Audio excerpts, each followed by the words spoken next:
Hey guys, welcome back to the channel.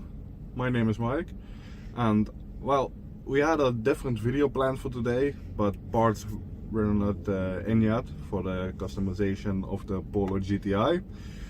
So we decided to do a quick inside tour and driving test of the Volkswagen Touareg, my Touareg, and we will do some upgrades later on this week for the video of next week. At least we hope. So stay tuned and well, enjoy this video. Right, so driving this vehicle, the Touareg, obviously, comes a thing to mind. Luxurious. That is the first thing that comes to mind. I mean, you have all the options with a hand reach, automatic transmission, the airco, radio navigation systems, the cruise control on the wheel, the radio on the wheel, and that makes this car, for the time it came out, like 2005, 2006 models, and even 2004, this was one of the first cars. So don't forget, this car was over 100,000 euros at the time for sales price. That is excluding the taxes. So maybe even double in some countries.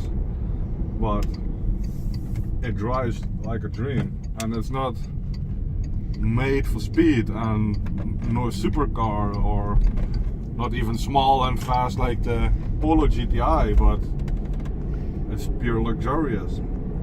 Now, a downside, and I said that in my videos of the 5 things I hate about my car, is all the plastic. When you touch something, you can hear it, and that is a real downside. But other than that, the car has almost everything on it. You have electric seats, you have the seat heaters, which is really nice in the winter. The mirror is dimming automatically, and you have a sunroof, which is nice in the summer. So this car has it all, and because it has a V8 and the automatic transmission and the sport mode on it, it can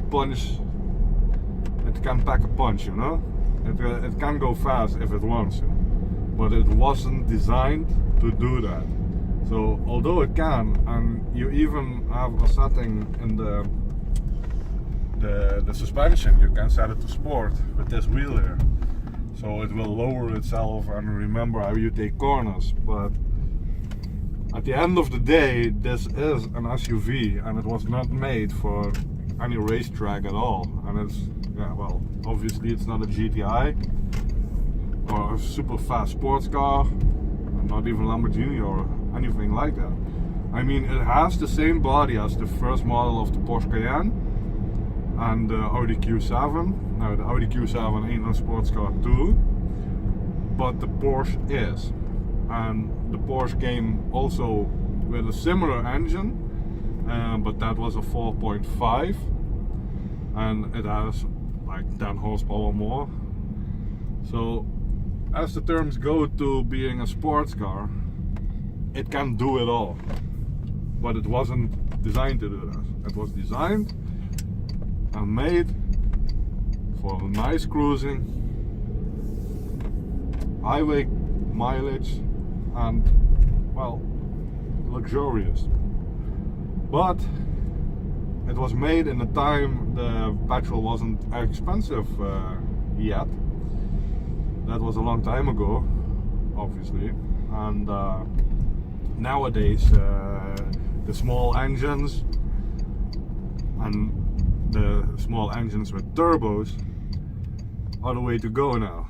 You have like the Volkswagen Up, which has a 1-liter turbo engine, and yeah, my opinion, a turbo should be at least at a 1.8, because even the engine packs that kind of punch when the turbo kicks in, you can break your engine if you drive it fast and hard enough. So it is, I believe that the smaller engines like the 1.0 and the 1.4 and the 1.2 turbos are really bad engines. The Volkswagen community knows this. If you follow like Facebook groups or something, they usually know. But this is the V8 petrol engine or gasolina, whatever you want to call it. It came also in a V8 diesel, V6 diesel, and you name it, it was there. It has even a V10 or W12 engines, but yeah, as I said, the price of the gasolina and diesel is getting higher by the minute, so that would be a really waste of the money, especially since the V8 packs enough power to move around, and every time you add a cylinder or two, it just only adds like 5 horsepower per cylinder. So is it really worth the effort? I believe it's not. Anyway, the drive on this car, when you're just cruising around, taking it back, relaxing, this is a really nice car to drive.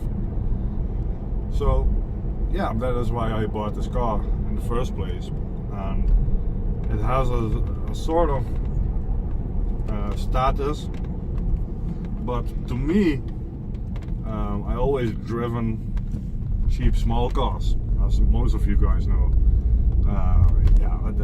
I wanted a really good car, a really badass big car.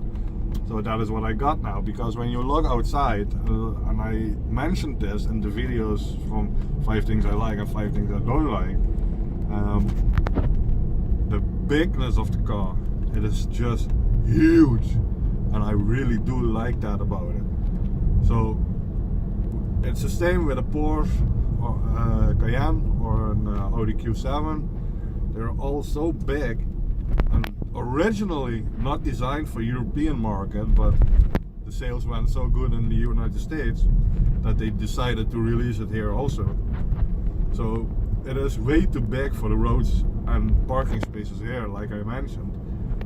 But there is something I really do like about it. When you stand next to the car and it's just one tank of metal, that has a special feeling to it. You know, when you get in a sports car, and whether it's a supercar or an exotic, Ferrari, Lamborghini, or whatever, you go down to the ground, you're gonna sit in it, and there is literally like this between your bottoms and the asphalt. And although that is really fun for a time or so, this one is made for a daily driver. You know, when you own a Ferrari, if there is someone out there with a Ferrari or a Lamborghini and you know this, you don't drive it every day. Maybe in the summer, but then there is winter. This car is meant to be driven every day. So yeah, this car was made for any type of underground, whether it's winter, summer, off-road, on-road, it doesn't matter. This car can do it all. But as I have said, we do have a sport mode, and well, let me show you what this car can do at maximum power. So let's go into sport. Gearbox changes back.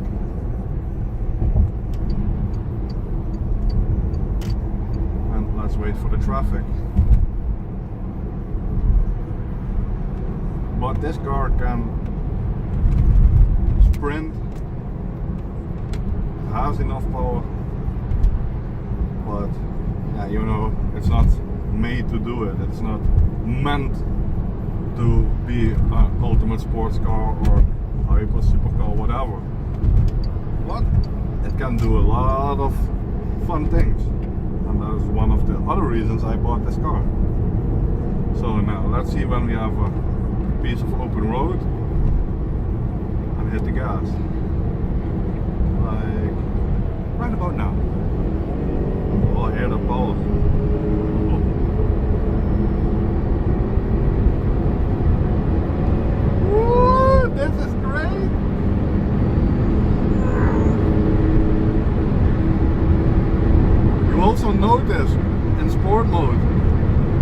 that when it shifts gear, it punches in.